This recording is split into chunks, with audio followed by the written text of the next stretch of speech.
Introduce you to my colleagues on the webinar with me. First of all, my name is Jenna Fair. I'm the Associate Director of Special Events here at the YWCA Metro Vancouver. I've been with the organization going on 15 years and running this program for about 13. Love what I do. And on the call, we've got Courtney McLaren. She is our event specialist, and Amanda Tubbins. She's our event coordinator. They will be answering questions not only in the chat, but also in the Q&A section as we go along. So if you do have any questions in real time, I will definitely have them answer the questions, and they will bring to my attention at the end of the webinar any questions that don't eventually get answered. And of course, at the end of the presentation, we will open the floor to live Q&A that I can answer just directly in this format. Before we get started, I just wanted to say that this webinar has a focus mainly on the individual categories. So essentially that's all categories except for the outstanding workplace.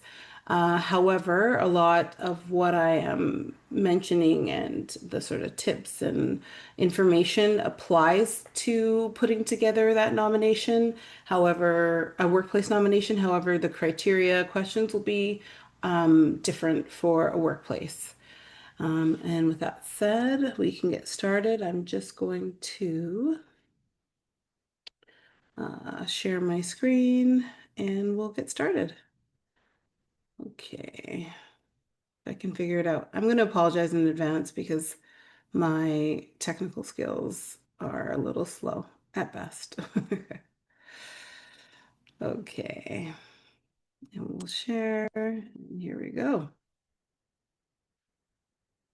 All right, so first of all, I'd like to do a land acknowledgement. The YWCA Metro Vancouver operates on the ancestral and unceded territories of the Musqueam, Squamish, and Tsleil-Waututh Nations. We also acknowledge the unceded territories of the Semiahmoo and the Stolo peoples, including the Katzie, Kwantlen, Quikwetlam, and Quequot nations, as well as the treaty lands of the Tsawwassen Nation. Okay, so what are we here for? Well, this is our 43rd annual event, recognized nationally as one of Canada's most prestigious awards for women and organizations. To date, we have honored more than 2,100 nominees and more than 350 award recipients, recognized as distinguished women in workplaces since 1984. We celebrate the nominees and recipients at two events. So around International Women's Day, we do a big sort of press release, and it's kind of the beginning of the program, or the road to the gala, if you will, at the announcing the nominees celebration, and that's in honor of International Women's Day. This year it's on March the 5th at 2026 at the Westin Bayshore. And then we have the awards gala, and that's 1,100 plus guests at the Westin Bayshore on May the 7th. We recognize award recipients and nominees across 12 categories. As you can see, they're listed there. Most of you would have gotten my email this morning, which included a call for nominations brochure. And that's actually a really good tool to reference in terms of trying to identify which category your nominee or yourself will be nominated in. They've got sort of a really generalized paragraph for each category and sort of the type of individuals we're looking in each category and for the workplace. The reconciliation category, as you can see, it's italicized there, and that's because in that category we actually honored two women, one that is Indigenous and one that is an ally to. That's the only category where two women are recognized. And then the Young Women of Distinction category. So in order to be considered in the Young Women of Distinction category, that individual needs to be 25 years old or less as of International Women's Day, so March 8th, 2025. And then the last category is the Outstanding Workplace category, and that is a category specifically for organizations workplaces that are sort of championing gender equity and doing amazing things for our communities. That's our sort of newest. It's been around for about, I think, 15, 16 years. Yeah. All right.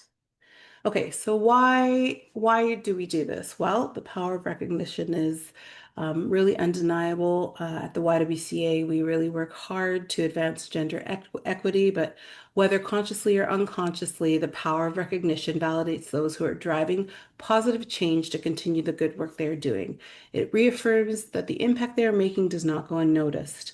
Not only does it encourage them to continue, but it also encourages those around them to engage as well. And therefore, the power of recognition creates a cycle of inspiration for future generations.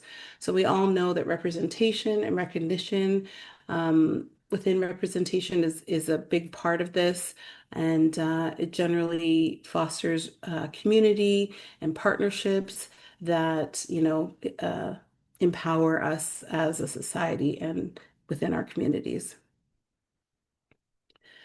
So seeing change inspires change. It's the tagline of our program, the Women of Distinction program. I'm just going to go over a few stats here that really lend itself to why we do this work. Uh, and I will say that most of these statistics are pertain to Canada within the last couple of years, and by many accounts, Canada would be considered really progressive in terms of gender equity. But when I read you these stats, you can see there's still a lot of work we need to do. And advancing gender equity is one of the main advocacy areas of the YWCA. So in Canada, women represent about 48% of the workforce. Yet they only make up about 6 to 7% of trades and less than 30% of tech and roughly 5% of CEOs. In 2025, women lead just 11% of Fortune 500 companies, and that number is actually record breaking. That's also proof that the gender equity in top leadership is still far, far from reach. In Canada, just 10% of executive officer roles are held by women, and fewer than 2% of those are BIPOC women. Globally, poverty wears a woman's face, and by that we mean women are disproportionately affected by poverty. There are more women and girls that live below the poverty line than there are men and boys. Women lose nearly half their earnings in the first year after childbirth, and earning about 80% on the dollar compared to Canadian-born fathers with BIPOC. And sorry, I did miss that. Indigenous moms hit the hardest. In 2024, Canadian women earned 88 cents per dollar than men made, and that's dropping to about 57 cents for Indigenous and BIPOC women. In 2024, just 29% of board seats in Canadian public companies were held by women. And again, there's a disparity between that number and the amount of women in the workforce. So as you can see, we still have a lot of work to do. I always like to reference this. I volunteered for the We for She conference. I'm not sure if anybody has ever attended, and they said the trajectory that we're going now in terms of narrowing or equalizing, you will, the gender equity gap, we're still over 200 years out. So we're not going to see it in our lifetime, I don't think, but we can definitely, be a mosaic or be a tile in the mosaic of change to get there, that's for sure. Okay, why? So why specifically for the YWCA? Well, the Women of Distinction Awards is our most public facing, it's our signature event. And all the proceeds go to the work that we do. And so a lot of the work that we do within the YWCA, Healthy Start for Children, safe and affordable housing, that's kind of one of our biggest ones in our portfolio. We all know how unaffordable Vancouver is to live. We support single mothers. We drive social change. So we do a lot of work with government and advocacy.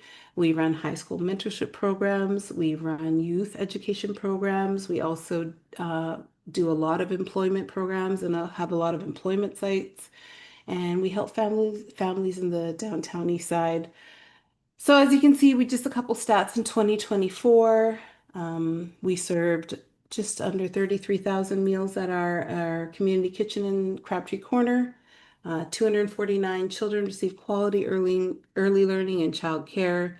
We have, I think this number is higher now because we're just about to open or have opened a new housing community, but 715 low-income mothers and children made their home in one of our 15 communities. Over 6,500 men, youth, and women accessed our employment services, and 746 children and teens participated in our after-school programs. So we have a very, very broad scope of work, and all the funds that we raise through this event directly support our programs and services. All right, so we're just going to dig right into it. So again, I'm going to apologize. I'm going to apologize in advance because I will be sort of stopping sharing my screen, going to the nomination page, and trying to walk you through everything that is pertinent and important. And my technical skills, as I mentioned, are not the best.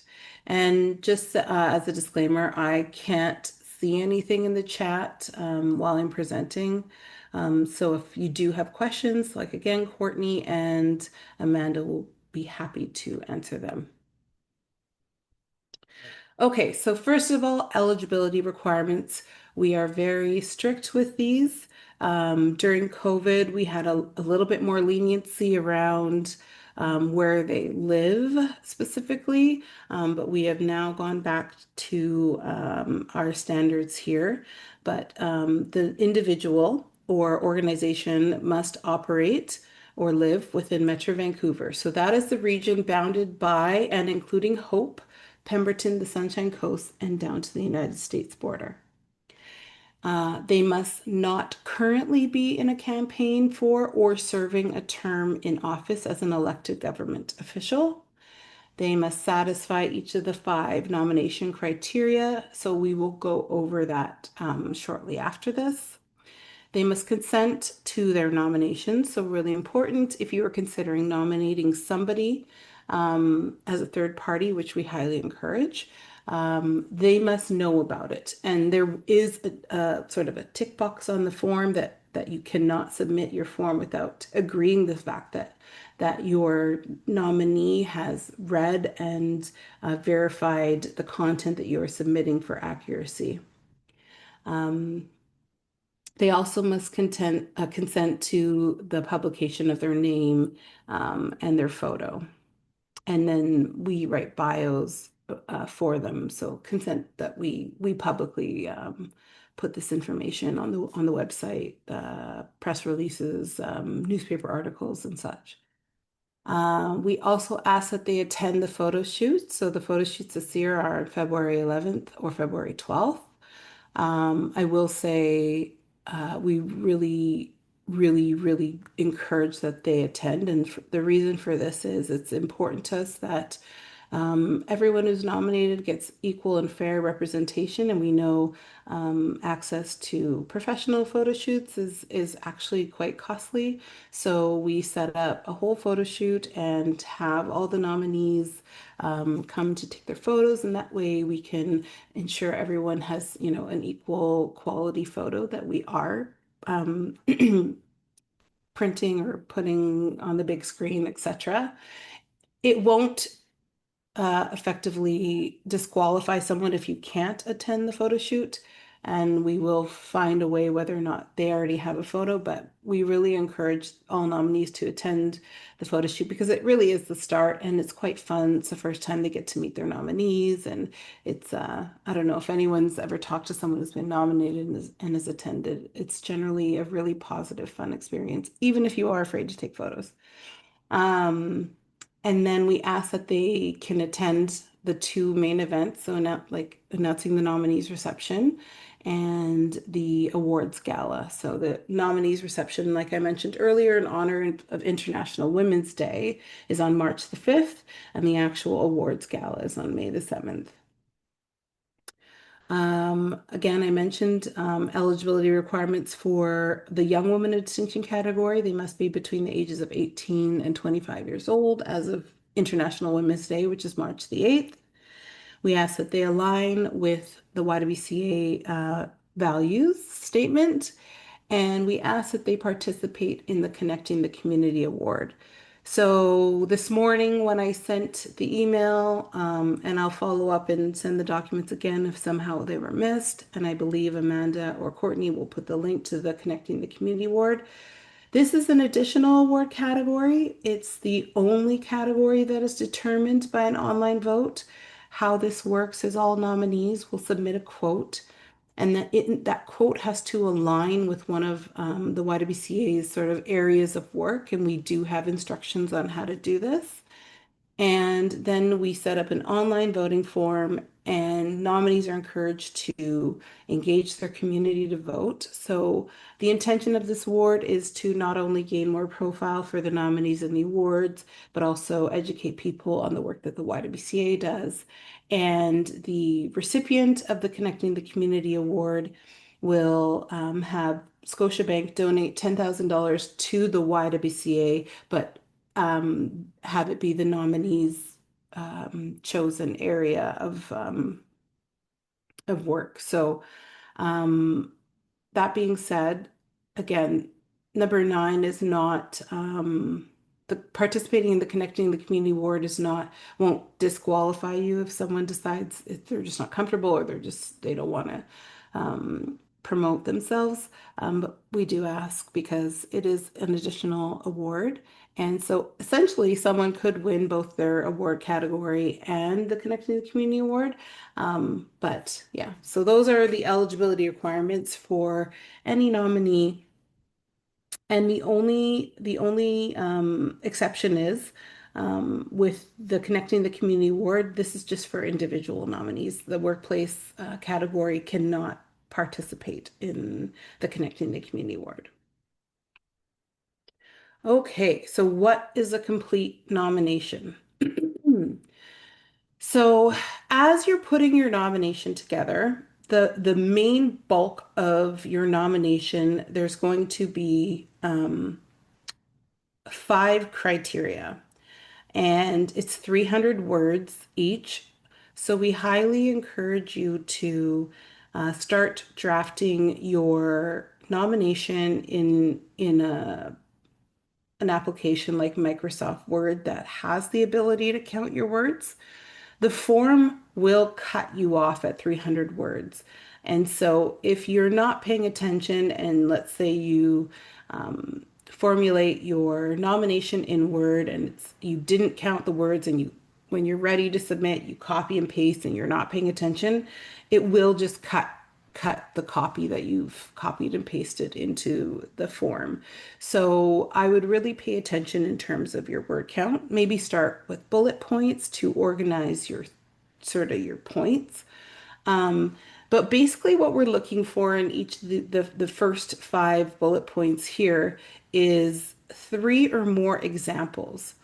And this is really important because what you don't want to do is take one example and explain it 3 different ways. We've seen that. You don't want to, you want to shy away from subjective language. We want really direct language, facts, stats, statistics are very good if you can include them. Um, we just want really direct, clear language. Shy away from subjective fancy language that makes the individual sound amazing, but that doesn't really say anything. So the top 5 criteria are showing vision and initiative to break new ground or old barriers.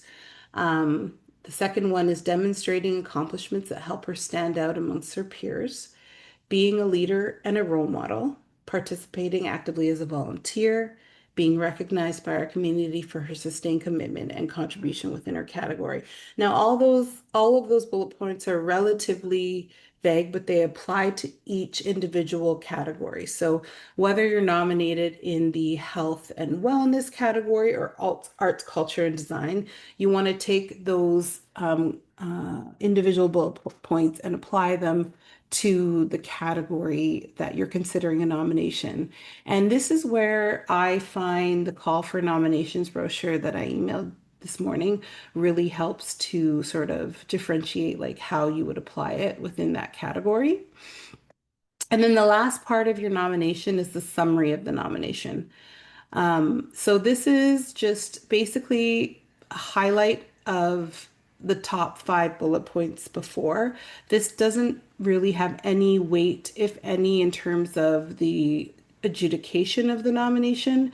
It helps us to write the biography. So I would say within the summary of the nomination, you would want to take like a point from each one of these bullet points, like the highlight of each one of those bullet points, and then summarize it into a paragraph of 125 words that really highlights the work that this individual is being nominated for. And then the second part of your nomination is 3 letters of the support. So the 3 letters of support are probably the biggest hiccup that I see in submissions. Um, I would say almost immediately when you're done this webinar, if you already have someone in mind and you or it's yourself or you know that you want to nominate someone, is identify the authors and reach out to them immediately and give them a deadline and follow up. At least every year, there's a few people that don't get their nomination in time because they're missing a letter. Um, and that's unfortunate because we are really, really strict on our 5 p.m. deadline to have everything in. Just for fairness and transparency, we do not offer extensions. We don't offer extensions for any type of technical difficulties. So kudos to everyone on this call for sort of getting ahead of it. I would definitely suggest to try and submit and complete your nomination at least a week early. Then that way, if there are any hiccups, there will be time to communicate and get them sorted out. The letters of support need to be a third party to the nomination. So if you do have a nominator or if you are the nominator, you're considering nominating somebody, the letters have to be, you cannot write a letter, simply put. And they can only be 1 page, PDF format, font size no larger than 10. So in other words, you don't want to try to squish as much information into your letter of support by way of a really small font. Basically, you want to use the letters of support to sort of um, I would I would suggest using the letters of support to include information that um, you can't fit into the written criteria section because there's just no more space. That would be my suggestion to sort of maximize your letter of support, or you can consider it a way to really emphasize the work that they do. I don't know. Including more stats, including sort of why this accomplishment is should be considered sort of, outstanding. But yeah, you really want them to complement or what's the word? I feel like I'm losing. You want it to make the nomination more robust. Okay, so as I mentioned, we're going to go on to the website and I'm going to walk you through the form so then you can see exactly what you have to input. But definitely start by reviewing the call for nominations brochure that I sent you this morning. So I'm going to stop sharing and then I'm going to share screen. And we want to go to, yeah, no, let's see if I have it up here. I do not. Okay. Share. There we go. Okay, so you can visit www.ywcavan.org That is the YWCA website, and the easiest way to find this is under events and Women of Distinction Awards.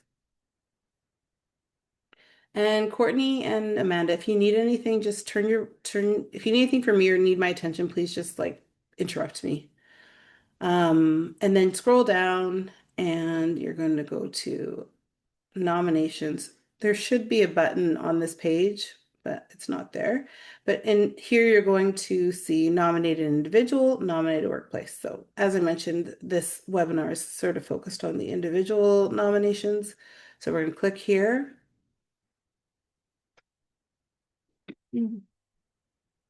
Yeah, I guess my internet's having a hard time today.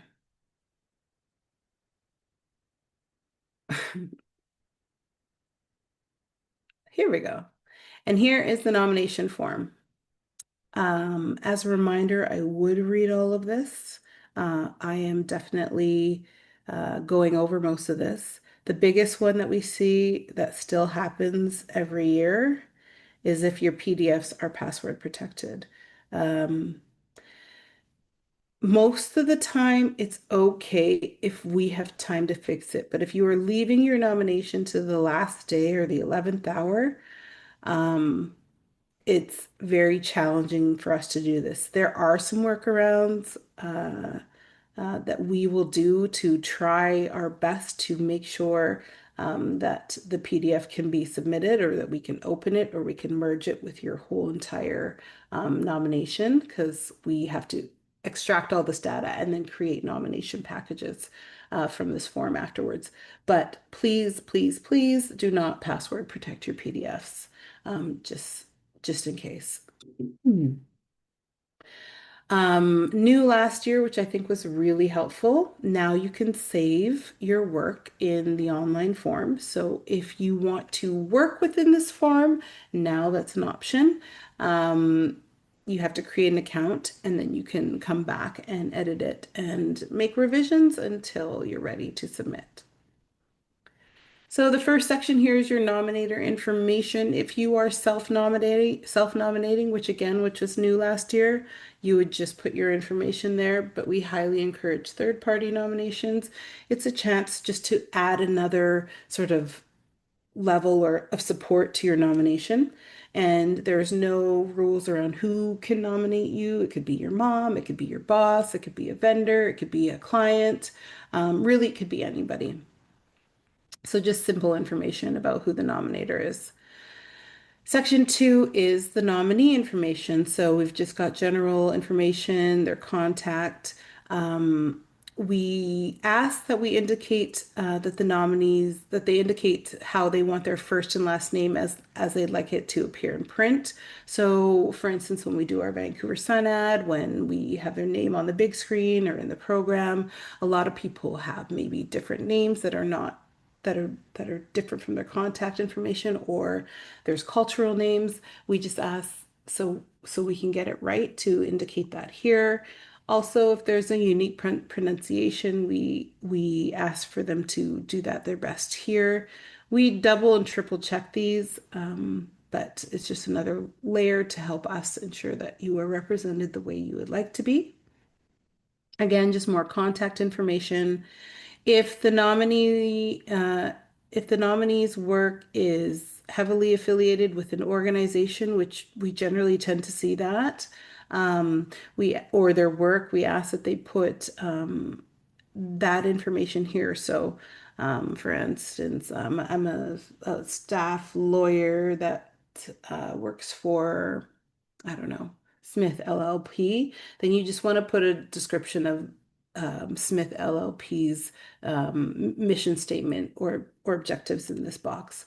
Generally, you can get that from the website, but if you're heavily related to that organization, you tend to know what it would be. And here's where you would pick your award category. If you are selecting reconciliation, it will ask you if you're specifying for an Indigenous individual or an ally. So just showing you that there. So this is our vision and mission alignment. So this, again, the nominee has to align with our vision and mission statement. And by doing that, you just check the box here.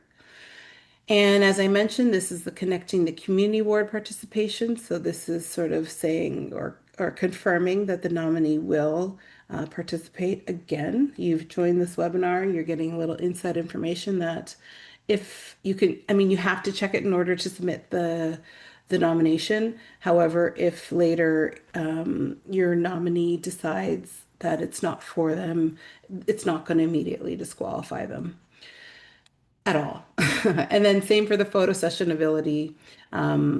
We ask that you sort of pre-select which day that will work. And I know this is very far in advance, and ultimately, several people do change, but it just helps us to even out the sessions because generally it tends to be anywhere from 70 to 80 to 90 individuals that we are shooting over the 2 days.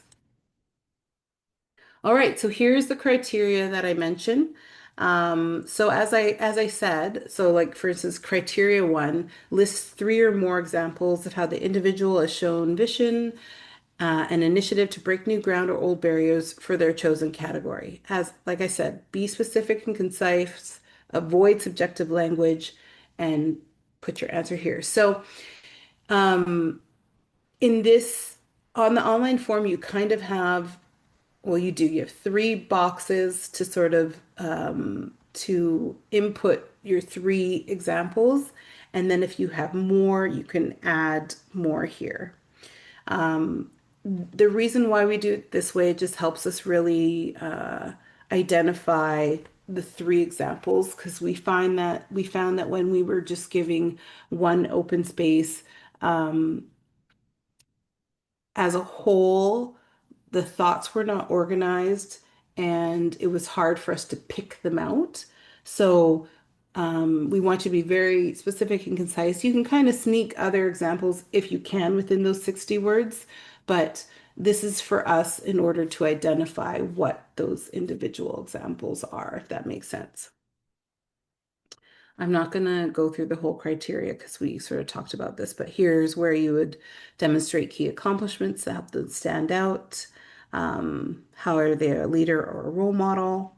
Again, every criteria has their four boxes. Volunteer activities. So I want to speak to the volunteer activities a little bit. If you can quantify hours, great. I don't expect that everyone has tracked their volunteer hours for however long they've been volunteering. But I will say this, try to include volunteer work that is very specific to their category. But it's not make or break. So if they have done work outside of the body of work they're being nominated for, you definitely can include it here as well. And then also going back to volunteer work, okay, so I'm trying to think of examples. If some of the volunteer work is mandatory for their role, just keep that in mind. Um, so for instance, maybe someone in the research category, they're volunteering, delivering, I don't know, keynotes for maybe their research work. I think that's fine. Or they're doing, lab work or on the side, that's fine.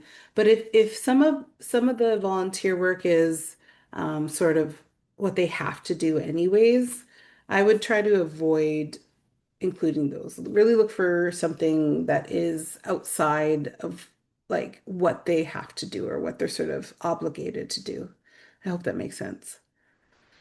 Okay, so criteria five, more examples of how they've been recognized, three or more examples of how they've been recognized by their community.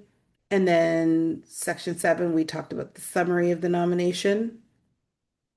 And then this is new from last year. This is section eight, systemic barriers. So here we've added a section to have people self-identify any systemic barriers they may have faced, specifically related to like race, disability, gender identity, or other aspects of their identity. This is totally optional, but if If that is part of your journey, I would definitely include it here. And then that brings you kind of towards the end. So this is your submitting your nomination information checklist. So you're validating the residence. So just double checking that your nominee is within the Metro Vancouver area, lives and works.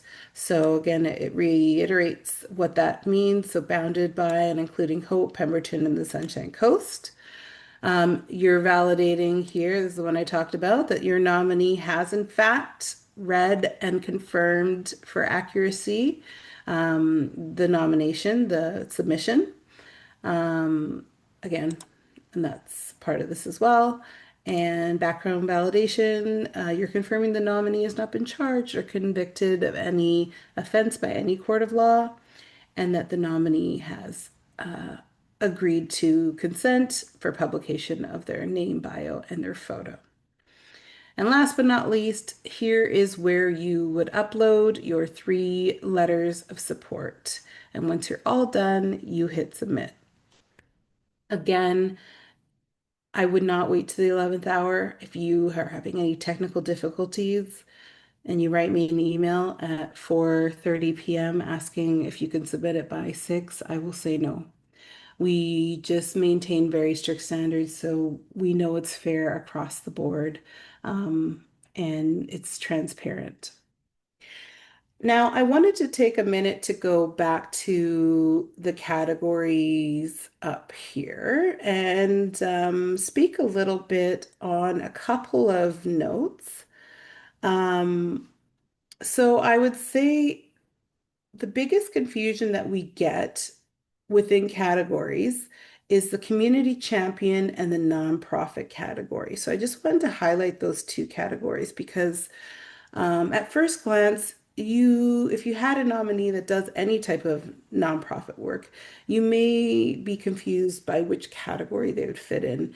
And I would say the easiest way the most differentiating factor is the fact that with a community champion category, that individual has specifically identified a need within their community, sort of galvanized their community, rallied the troops, if you will, and they have created something to address that need. It could be fully operating as like a full-fledged nonprofit. They could be having a salary, they could have staff. It could be operating like that today currently, but the differentiating factor is the origin. Did they start it?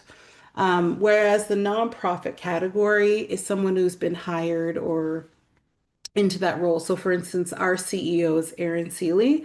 She would fall into the nonprofit category. So, I just wanted to point out those very 2 big distinctions. Other things going back to our vision and mission alignment, people often wonder because we're called the YWCA, do we have any Christian values? And we absolutely do not.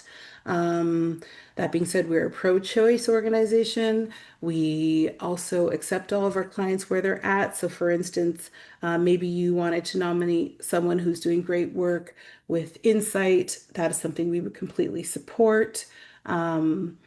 Yeah, so if you do have any questions around the vision and mission, the great thing about attending this webinar is now you know me, you know my team, you have direct access to us by way of email. So if you do have any questions along the way, we'll definitely be here to support. We also have a really amazing, awesome nomination committee, and our nomination committee co-chairs, Amanda and Angel, are awesome. So if maybe you're considering having somebody nominate you, but you're maybe hesitant to ask, reach out to me. We'll connect you with them. We are ready to roll up our sleeves and do some groundwork because we really feel that this work is important and everyone needs to be recognized for work they're doing. So I'm going to stop sharing my screen. I'm going to go back to the PowerPoint. Okay. Oops. Oh no. Again, here I go. All right, where are we? All right. Share. Here we go. All right, so back to the how. All right, so we have reviewed the website. Email to ask any questions you have before you decide to nominate or during your nomination, as I mentioned. I would next, if you haven't already, get in contact with the nominee to get their consent and discuss a plan or a timeline or a distribution of the work. I will say that we often see that the nominees will help write their package, um, and then just have a nominator stand in as their nominator. That's totally fine. However, you want to distribute the work is up to your team or yourself. Now with ChatGTP, we don't have any rules around that, so it's a powerful tool to help put together the written criteria and keep within your timeline and removing subjective language. So those are some tools. And then I would request, like I said, request your 3 letters of support immediately.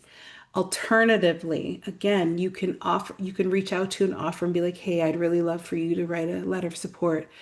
Perhaps you don't have time. Would you be open to me composing the letter and then you making your final edits and signing it? So there's another option if you're concerned that maybe they'll take too long or miss your deadline. I highly encourage that as well because then you have a little bit of control over what is in the letter and it can really help round out your nomination package and then get started preparing the package.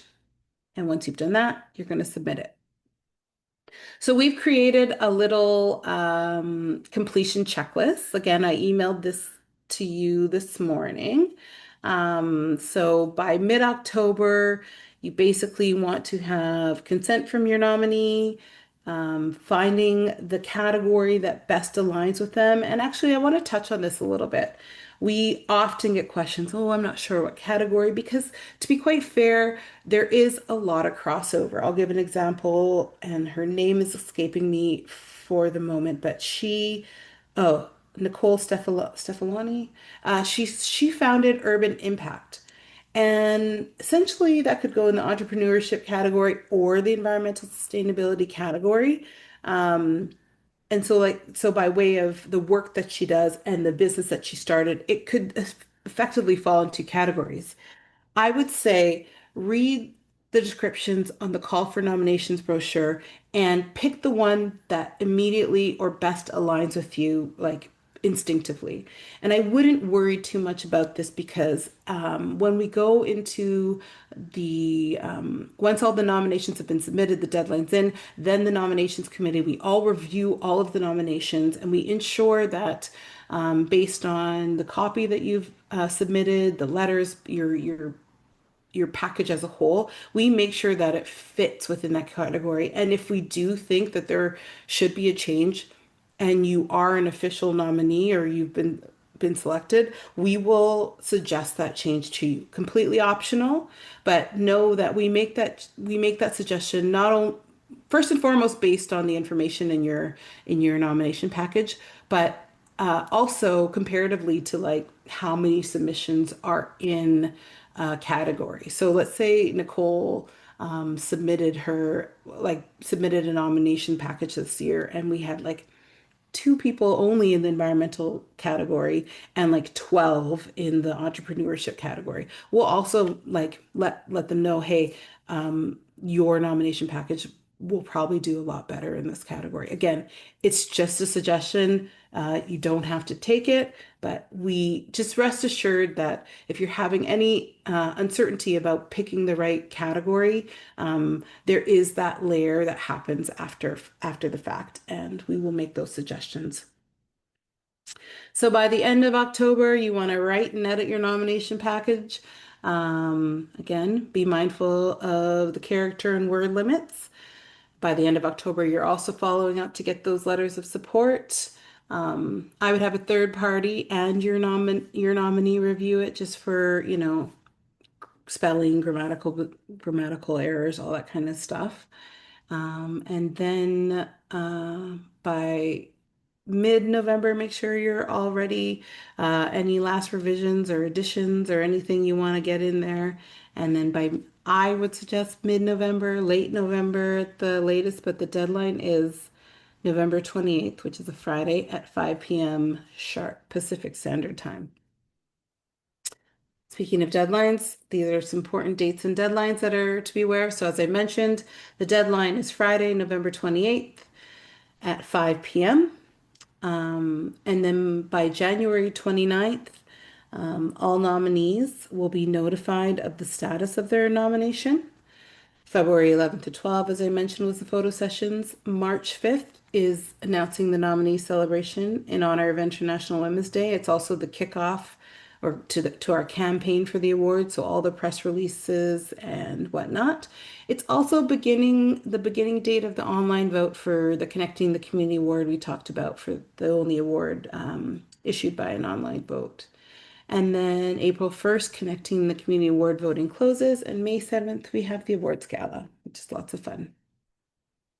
So I'll just go over a few FAQs in case I did not cover them already, but just in case. So can you save your work in the online form? Yes, you can. You can create an account, you can log in and out of it. And once you're ready to submit, then you just hit submit. Um, I also I'll have to double check. I'm pretty sure you can still edit it even after you've submitted it. Um, but I'll double check that. I'm pretty sure you can. If you can't, I'll make it so that you can. I just can't remember if that setting was turned on or not. Can you nominate your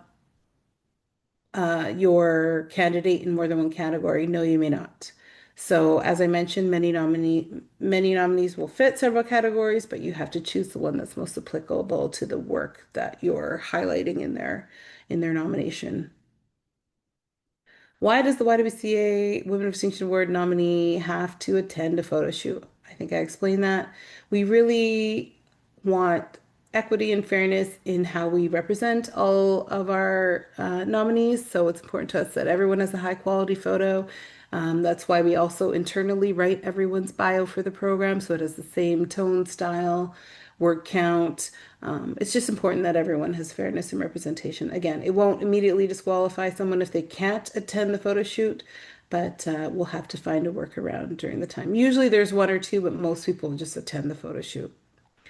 The summary of the nomination, as I mentioned, we use this to create the short bio. We do not take it verbatim, but it gives us an example of like the work that that you're trying to highlight.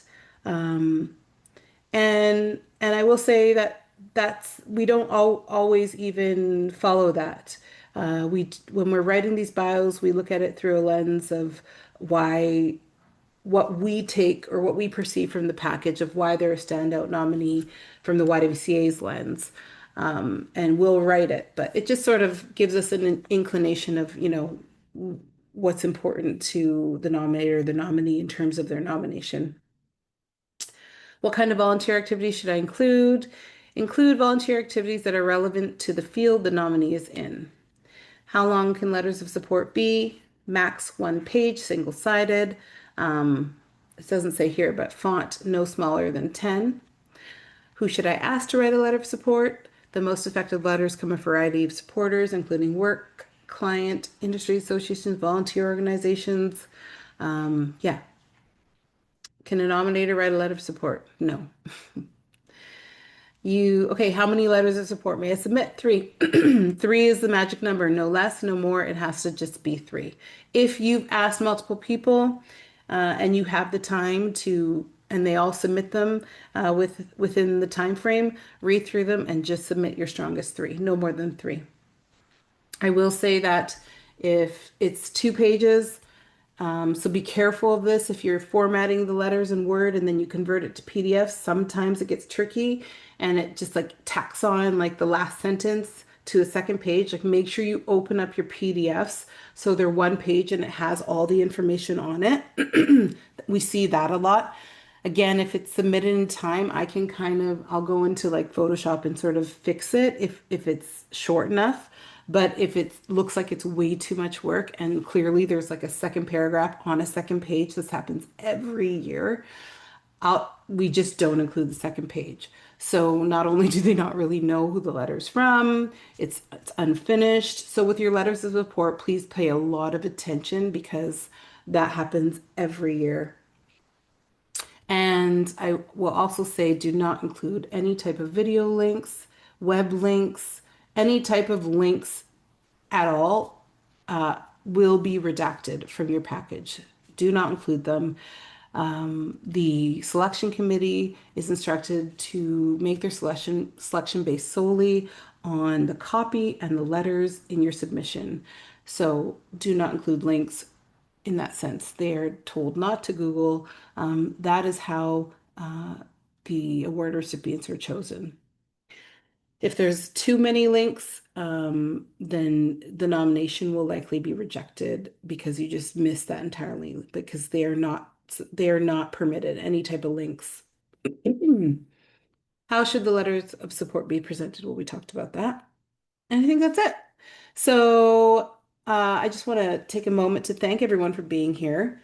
Like I said, because you've attended, you have direct access to myself and my team, and if necessary, the nominations committee, Angel and Amanda. I'm going to open the floor to any questions at this time.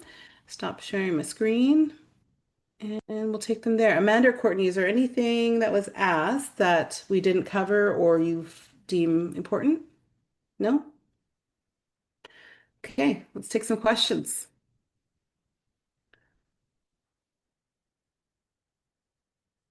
Oh yeah, I can send that for sure. I've never been asked that, but maybe I can export it to a PDF, but I'd be happy to. I did send a nominations package tips and tricks, or not tricks, tips, which covers most of what's in the PowerPoint. I'm going to put the email. So this email distinction, it's just the word distinction at ywcavan.org. That goes to all of us. Most of you would have got an email from me directly this morning. You can email me directly. Can you nominate a group or does it has to be an individual? Yeah, we don't do groups. Thanks, Lisa, for that question. Thanks. Thanks, Brenda. And is it Oha? Thank you. Yeah, I'll for sure PDF the PowerPoint. In all my years of doing this, no one's ever asked for it, but I'd be happy to. And please email us any feedback. I don't think I see any questions. Thanks, Diana. Aw, everyone's great. I'm gonna wait one more minute. I'm so glad we ended perfectly on time. Thanks, Peter. Nice to see you. Oh, Angel. All right, everyone. Well, that concludes our session. We will definitely post this as well if you need to reference it again. I will follow up with a version of the PowerPoint. Yeah, thanks again for attending, and we look forward to receiving your nomination. Bye, everyone. Thanks, Roman. Thank you.